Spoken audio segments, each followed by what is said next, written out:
So I'll go ahead and warn you, this is going to be one of those that I just kind of hit record and we'll see what happens. So who knows? Right now I'm finishing up this Armiger Warglaive, which is basically a stompy thing. Looks kind of like that. And one arm has this chain sword and the other one has this, I'm not sure what that is. I don't know if it's a laser beam pew pew shooty thingy or if it's a flamethrower or whatever. It's double barreled and looks intimidating. I hadn't planned on building this yet. I mean, I'd been intending at some point to build it when I finished up, and I'll allude to this when the video about this comes out. But when I'd finished the Rogel tank, I was doing like I normally do after a project and cleaning up all the paint bottles because, I mean, I've got, just even from this one, I've got these paints and there's about half again as many off camera that I'm just not going to slide over here. There was even more for the Rogel because there was just so many different things I was doing with it. And I was cleaning off the desk and putting things away, and I keep a lot of kits in, hang on, let me grab one. I keep a lot of kits in these little containers like that, and I just put some paper towel on the bottom so stuff doesn't slide around. And I just keep the kits in there after they're finished until I sell them. This one mainly to kind of corral all of the parts that go with it. But I also do it ahead of time before, hold on, let me find another one. But anyway, I do them beforehand too. So here's one that, this is it's a dreadnought of some sort, but I don't remember the name of it. It's not the Contemptor, it's something else. But anyway, you know, a lot of times if I'm in the middle of a project and want just a brief break from it or have some spare time, I'll put together a model and prime it, maybe even build the base like I've done for this one, and just, you know, stick it in one of these containers. This one actually has a lid, and I just set it up here on my main shelf and for, you know, leave it, and whenever it hits me to build it, I build it. Well, I was doing that, and I was putting some parts up there on top of my shelf, and I found this container which had all of these parts in it, and they were all primed. And I don't want to say I had forgotten that I had that up there, but it had been a long time since I remembered that I had it up there, if that makes any sense. And I happened to be watching, I've got a little one of these Google, I don't even know what you call them, these little things here. I signed up for Google One, and they sent it to me for free, so I was like, okay, I'll take it. But a lot of times I just use either my PC or my phone, and I just cast videos to it, and I sit here and I watch videos on that thing, and I work. So I happen to be watching the video of Duncan Rhodes building, back when he was at Games Workshop, building this kit. And I looked at it, and it was one of those times where I thought, that looks fun. Let me watch this video. And I just restarted the video. And I've seen that video. I've watched it a dozen times. I watch videos over and over. But I thought, I just feel like doing some metal work, so let me start this over and I'll watch it. And I started painting the metallics on it. And I forgot to push the little viewer, the little Google thingy off screen. And so for the first few minutes of the video, I actually had to blur it out because if you looked carefully, you could tell it was a GW video, and I did not want GW or YouTube or anybody to tell me you've been demonetized. Not that I'm that worried about it, but I blurred it out. But so if you're watching and wondering, why is that blurred out? That's why. But anyway, I started building it, and I thought, I'll just do the metallics, length of the video.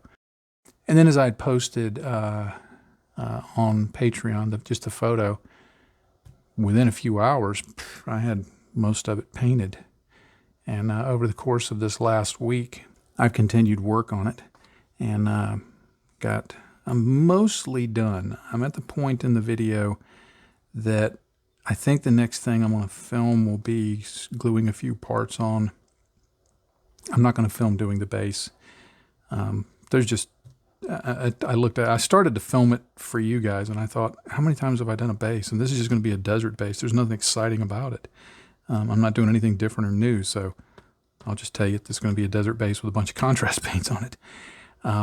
But it's just some Vallejo earth texture. I just spread on a bunch of this, and then this is just cork from wine stoppers.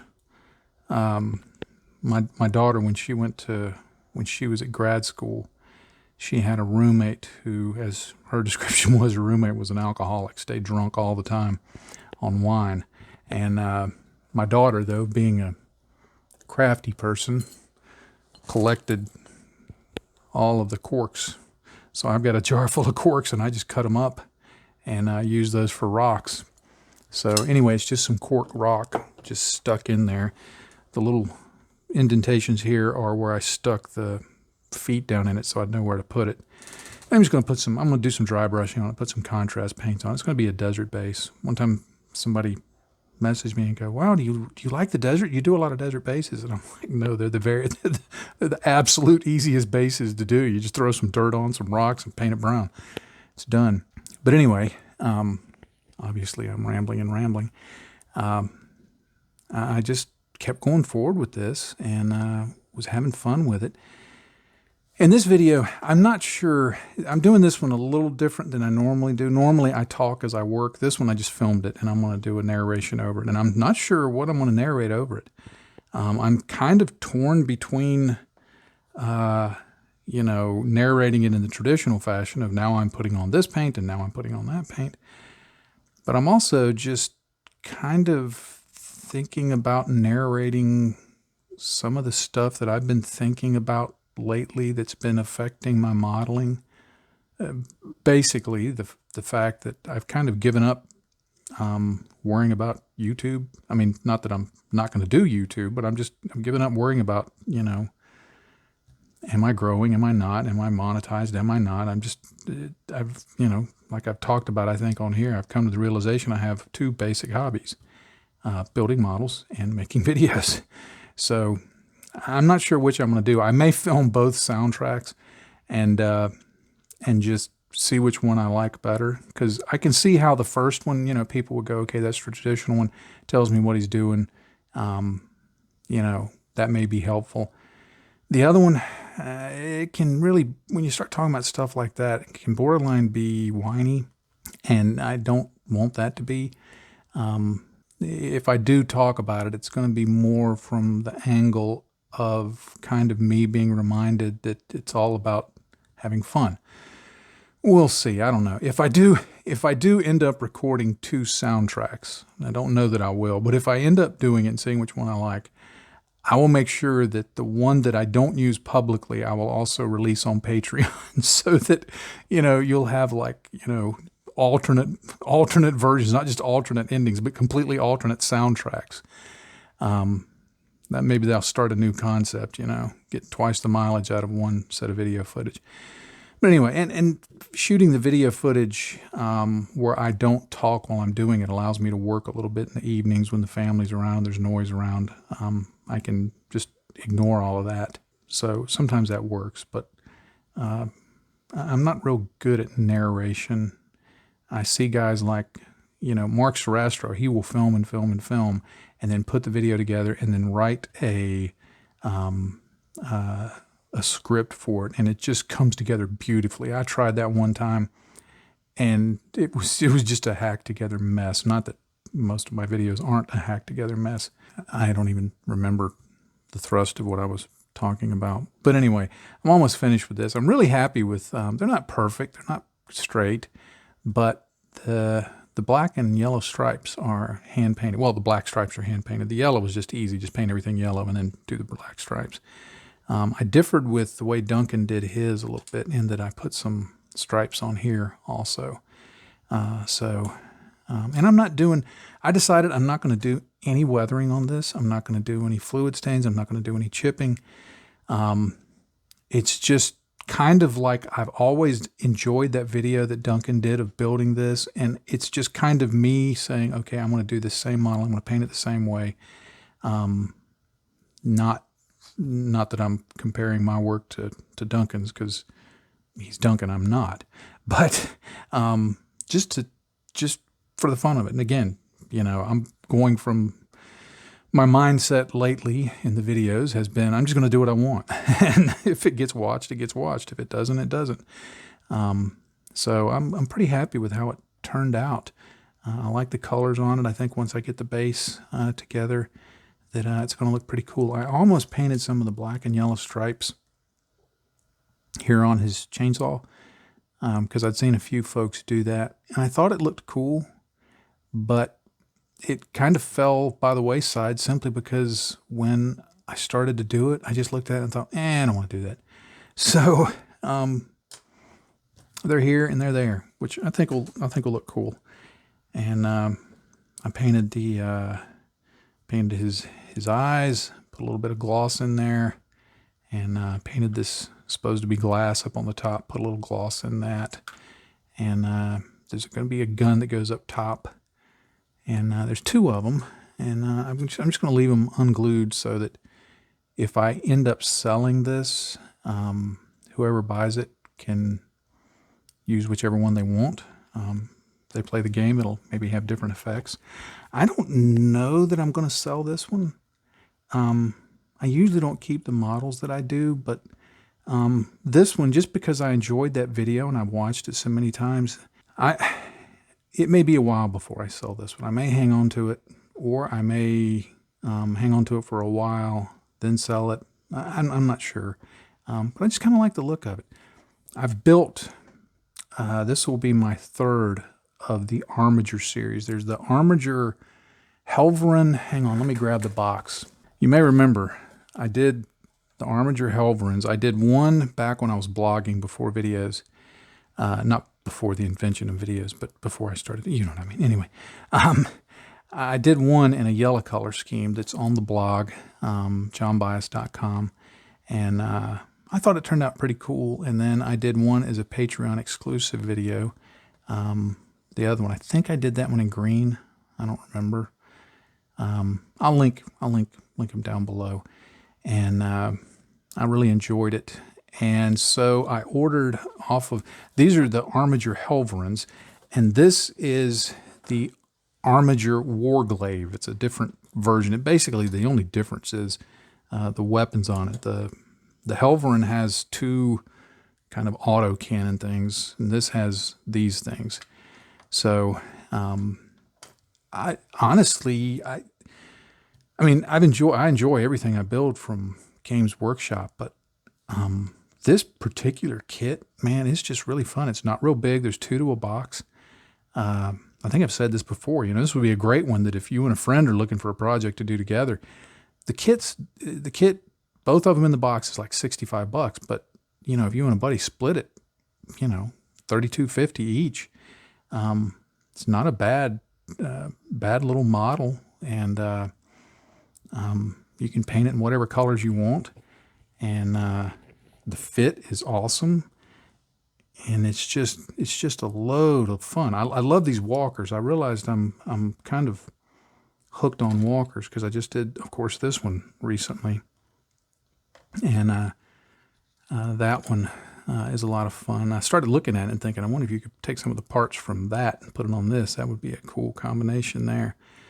But yeah, I'm really happy with how this turned out.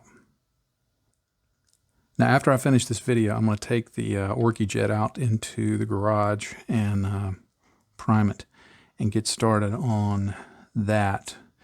Because like I said, this is going to be, I'm planning on it being a series of maybe 3, 4, maybe even more videos, mostly technique based. The first one will just be just me painting it, and what my assertion is going to be that it's just an Orky way. Based on lore, and I'll get that painted, and hopefully it'll look cool. And then the rest will be about doing different techniques, oil paints, rust, I may do something with chipping, painting on markings. That was one of them I was going to do. I keep kicking around in my head different ideas. They're going to be more advanced techniques. Sometimes I feel weird calling something advanced because I'm like, well, I guess it depends on your perspective, or some things that I think are basic techniques I describe, and people are like, dude, that's like something I've never tried. That's, so one person's basic technique can be somebody else's advanced technique, and somebody else's advanced technique, somebody can be like, I thought everybody knew that. But that's kind of the division I'm going to make. But somebody, a kind patron, you know who you are, John, and thank you, sent me some ideas. John sent me some ideas. And because I had asked him, I said, hey, if you ever have ideas. And so he kindly put together a list. And I always have that open to everybody. If you have ideas for something, I don't know that I'll necessarily use them all, but I'm always looking for ideas. That way I don't have to just turn on the camera and ramble like I'm doing right now. But he had talked about just some basic skills kind of stuff. And I started thinking, well, I wonder if I could do, maybe after the OrcJet, do another just series build focusing on basic techniques. Nothing fancy, just, construction, planning the build, basic painting, whatever, and maybe do some basic weathering.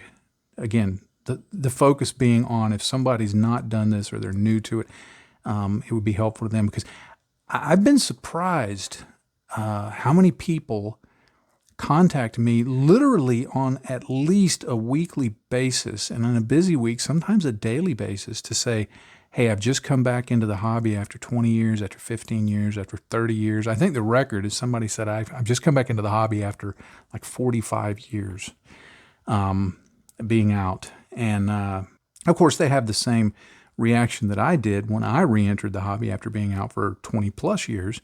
So much had changed. When I modeled back in the early 80s, it was all, Model Master enamel paints, the big giant orange tube glue, monogram kits.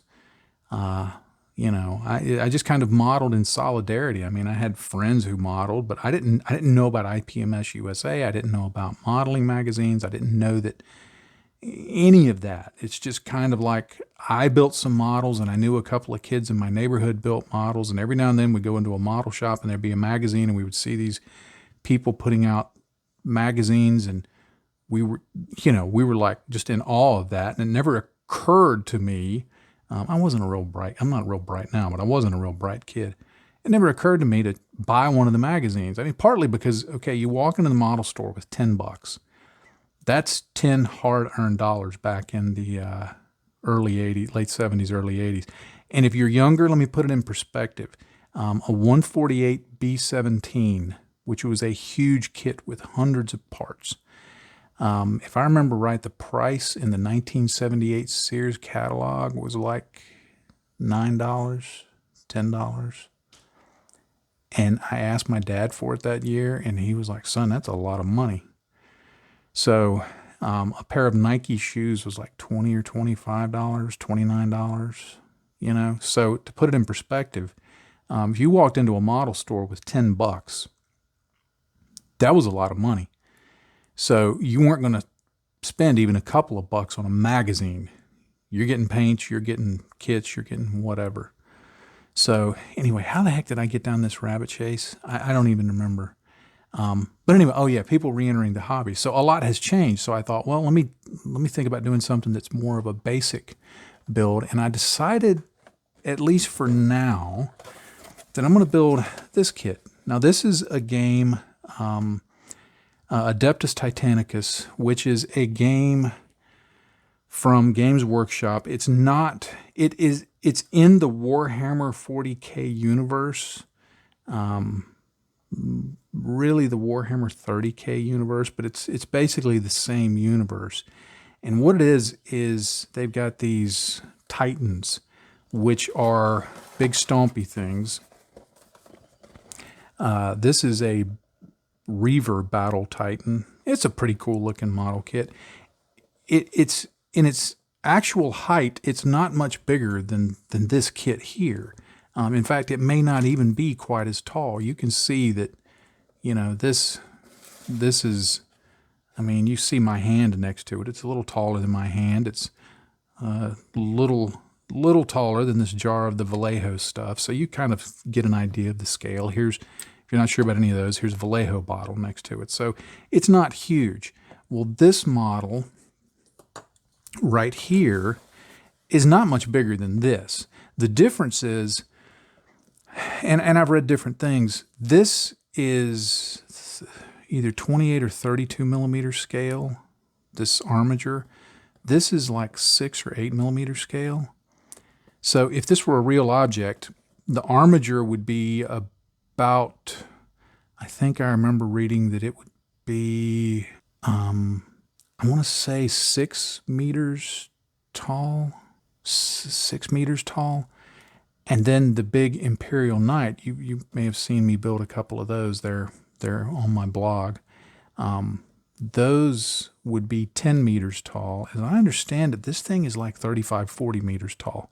So this would be, you know, the size of a multi-story building. So even though in scale, I mean, just if you just look at it pure size-wise, if I were to put it up next to this other thing, this would be about the same size. But if you were looking at them in scale, this armature Helverin would come up to like here on this thing. You know, it would be very small. In fact, what I'm thinking of doing, when I get to the base on this, John, you may get a kick out of this. I've determined that it's roughly the same scale as, I think it's O scale, whichever one is 1/160th scale. Very small stuff. And what I'm going to do is just, I'm going to put a small building from a railroad set and just a couple of trees down here to give a sense of, okay, this thing is towering. Because if you just put it on the base with nothing to you know, scale it by, to get a sense of scale, you have no idea how big it is. But if all of a sudden you've got a tree and that tree only comes up to maybe halfway up the leg, then you're like, oh, okay, this thing is really big. It kind of helps scale it. I might even find a little tiny person or two, you know, to put down there. If I can find some that look like they're running and screaming, that might be kind of cool. But I thought I'd do at least one video just on basic skills on, you know, clipping parts from the sprue, talk about should you wash the parts or not, talk about gluing parts together, talking about planning the build, just a basic, here's how we're going to build this model. And then I've already got a video that covers priming, and it's fairly successful, but it was kind of a general priming video. I may talk about priming. I don't know if I'll do a video on priming at this point. I'm considering it. And then I'll do a video on painting it. I want to paint it just like this. I love this color scheme. It's actually just Mechanica Standard Gray, which is kind of a neutral gray, but it's got just, to my eye, it's just got a little bit of a bluish look to it, kind of a mottled look to it. So I'm going to try and replicate that, and then, you know, go over painting it. I may go into a little bit of weathering, chipping and weathering and things like that, and use that as a vehicle for talking about accounting for scale when you're doing your weathering and chipping. Because I'll be able to say, okay, you know, if you look at this thinking it's more like this, you know, the height of a man standing next to this would, you know, roughly be almost as tall as from here to, you know, up to about here, because the pilot sits in there. This is the hatch.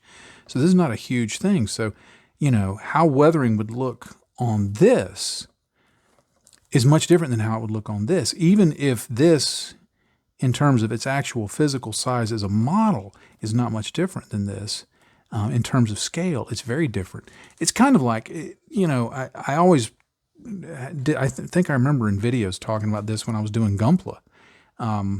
You know, if you've got one that's 1/144th scale versus one that's 1/48 scale, or, you know, 1/160th or 1/60th scale or 1/100 scale or whatever, the size of the weathering is different. You could have an HG Gunpla that's 1/144th scale and a Maschinenkrieger model that in terms of their height may be about the same, but the Maschinen Krieger model may be 1/20th scale. And so the size of the chipping on that is going to be very different from the size of the chipping on another one. So I think that'll be a video where I talk about accounting for that. And then I'll probably mention that, that's all well and good, but if you don't care, if you just want it to look beat up and you don't care about the scale, hey, go for it. There are plenty of times I did that. I remember doing a few Gunpla. And I'll be honest, I don't ever try to say this too often, but it would irritate me when I would do a video and I would be maybe even clear in the video. Hey, I'm not worried about scale. I just want this thing to look beat up. And somebody would always, leave a comment or send me a message. Well, I don't know if you were aware. Yeah, apparently everybody in my mind sounds like comic book guy when they're leaving criticism. I don't know if you were aware, but that's actually a 1/144th scale, which means that it would have been 85 feet tall. And so the chipping is completely out of proportion from how it was on the real thing. And I used to answer them. Quite honestly now, I delete them. Somebody's got to, really just kind of annoy me. But yeah. This morning, somebody left a comment on a video about pledge, which I make clear. It's a utility code. It's not for everybody. If you don't like it, move along. And the guy left some comment like, I can't believe people are still using this crap or something like that. I'm like, oh, delete. So, I'm going to make some points and then about scale, and I'm going to say, and if you don't care about scale, which is okay. I don't want to make it sound like I'm like, well, if you don't care about scale, no, that's not, if you're not worried about it, sometimes I'm not worried about it. Just have fun. That's the main thing. But that's what right now the plan is to use this for this. Now, I started thinking about the goals of this kit, and some of the assembly components that I'm going to have to do, some of the sub-assemblies with this, because of the different armor, you have to put them on almost in layers if you're going to paint them separately. And I started thinking this may be more than a basic kit in terms of that. And I may go through and look at the test build and see, at my, ideas for a test build and see, okay, if that looks like it's more than a basic kit, I may not use this as the demonstrator. I'm still going to build this because I think it just looks so cool. Come on, look at that thing. He's big and he's angry and he's, 12 stories tall or whatever the actual size is. That's just too cool. But if I don't use this, I'm actually thinking of using maybe a Torox Prime. If you're familiar with that, I did a video or a blog, several blogs on a Torox Prime that I built because it gives you a really nice interior. So that would be a great episode to have a video. It gives you a very nice exterior. It's fairly small. You can fit it in the palm of your hand. And the build sequence would be much simpler than this. So I'm kicking that around. If I don't do this as the basic build series, then it will be probably a single episode, much like this one is. I'm just going to build it and paint it and maybe do a little weathering on it. Because you can see here, they've done a nice bit of weathering on this. And given its height, it's actually fairly nicely in scale. So it's pretty cool. So, and even if I don't do this as a demonstrator for basic skills, when it comes to the weathering, I would use this as an example of, scale-based weathering. What is the scale of the thing? If you're trying to replicate that, how does that work out practically when you're trying to do it? So there's a little bit of theory involved in it. But anyway, those are the things that enter my mind on a Saturday afternoon, and when I can't think of anything else. One other thought that I just had when it comes to this kit. This is bonus material here, if you're still awake. So I built this Dreadnought. And I built the base so that it was supposed to be like he was climbing up, like this. And I got everything at the angle I wanted, and I thought that looked pretty cool. And then one time I was putting it on there and I accidentally started to put it on there backwards. And I thought it could look like he's jumping. I'm not completely sold on doing it this way, but I thought, wait a minute, if I do it like that, then it looks like, he's running and jumping and it gives it more motion. So, because I'm planning on setting it up so that his torso is turned a little bit to this side anyway, and he's going to be taking the gun over here and it's going to be pointed over to his right, like he's looking to the right and shooting. And I thought, if he's looking to the right and shooting, and instead of having him climb up this rock, which is a slow movement, but having him jump off of it, that could look really cool. So I'm not sure now how I'm going to do it, because I've got options. And this base is really heavy because all of these pieces are actual chunks of concrete. There was a piece of concrete that came off of part of our driveway, and I started to throw it away. And then I thought, nah, let me keep that. And so I actually took it outside when I wanted to use it for this base, and I put like an old towel over it and just hit it a couple of times with the hammer and broke it into pieces. And all of that or most of that that's down in there is just actual concrete. So this thing is really kind of heavy, So when I glue it on there, that thing ain't going nowhere. It's going to be mighty stable. But anyway, that's what's going on this Saturday, and just some things that I've got going on and coming up. And as always, thank you for being a patron. And to the 3 or 4 of you who are still watching at this point, thank you so much. I'm really grateful. And if it's more than that, cool, but I see the statistics. So, but I'm grateful for all of you. And I hope you're having a good day, and I hope you're having fun with what you're doing. Happy day to you, friends. Bye-bye.